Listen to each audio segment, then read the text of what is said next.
Today, we're going to talk about how you can send estimated times of arrival or time blocks in appointment reminders using Go High Level and not have to worry about sending very specific times. So, we're going to walk through how we do this here. And this is a workflow that we built out actually for our moving company that we own.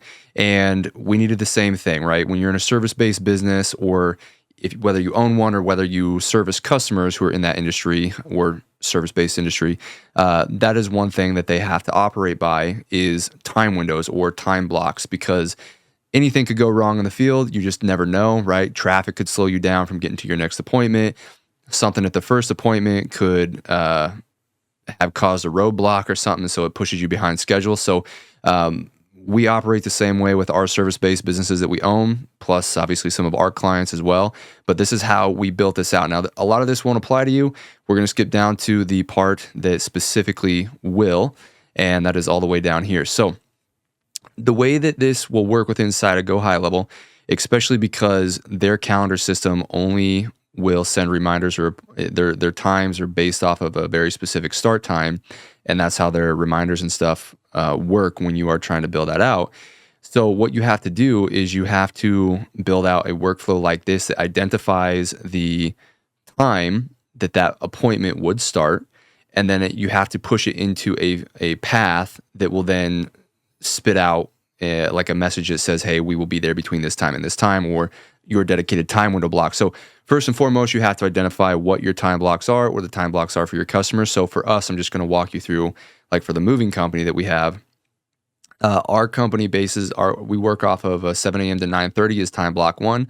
Time block 2 is 10 a.m. to 2 p.m. And then time block 3 is 2 p.m. to 7 p.m. So you can see we have filter 1, filter 2, filter 2. Now these are all just if statements or if actions with inside of High Level.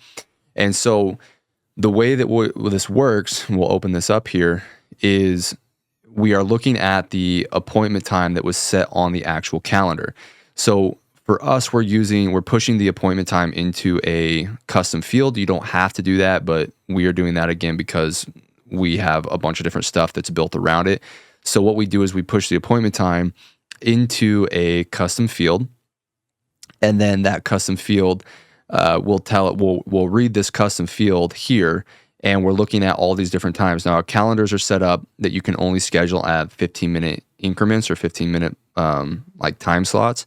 So you can set your calendar up again. However, you can do hour, 30-minute, 45-minute, 15-minute like we do. Again, we do 15-minute blocks that people can pick from, or at least our office staff can pick from.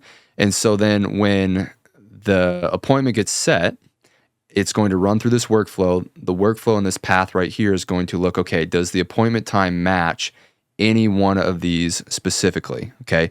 Now, yes, we have ours started for 5 a.m. Obviously, our first time block is 7 a.m. to 10 a.m. But the reason we do that is because sometimes we may have to drive 2 hours plus just to get to the appointment because it might be a ways away. They're moving into town. So that's why we have this set up like this.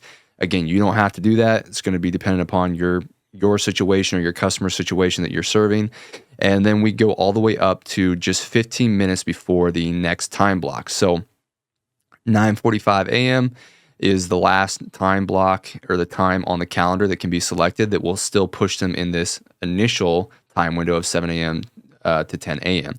So as long as it matches up with any of these, it's going to run down path 1, and then all you have to do is set your messaging under the start time window or the start window, and that is going to be then now your estimated time of arrival, which will be for us again 7 a.m. to 10 a.m. is our first time window. So you'll see that, and then that's the message you can build into the appointment reminder or even notification confirmation, whatever that is for your customer or your business. And so then you just do the same thing at each step. So then you run down to path 2, and path 2 now, right? We started at 10 a.m. So if on the calendar in High Level, it's set for 10 a.m., then anything at 15-minute increments in between this, all the way up to 1:45 p.m., we'll push it into this 10 a.m. to 2 p.m. estimated arrival time. And then again, the messaging, confirmations, everything like that will also run, and it will specifically say like, hey, we will be here between this time window. And so it's saying for this time window, we will be there between 10 a.m. to 2 p.m. Again, we are using custom fields. but you can push this into just literally typing it into the actual message. So again, don't think that you have to do it exactly how we did. This is just the basics and the foundation of how you can go do the same. And then moving forward, again, then we have time window 3, which for us is 2 p.m. to 7 p.m. And again, we just go look at that same scenario, coming over here, anything on the calendar that says 2 p.m. all the way through, all the way up to 6:45 p.m. will fall into this 7 p.m. to 2 p.m. to 7 p.m. time window.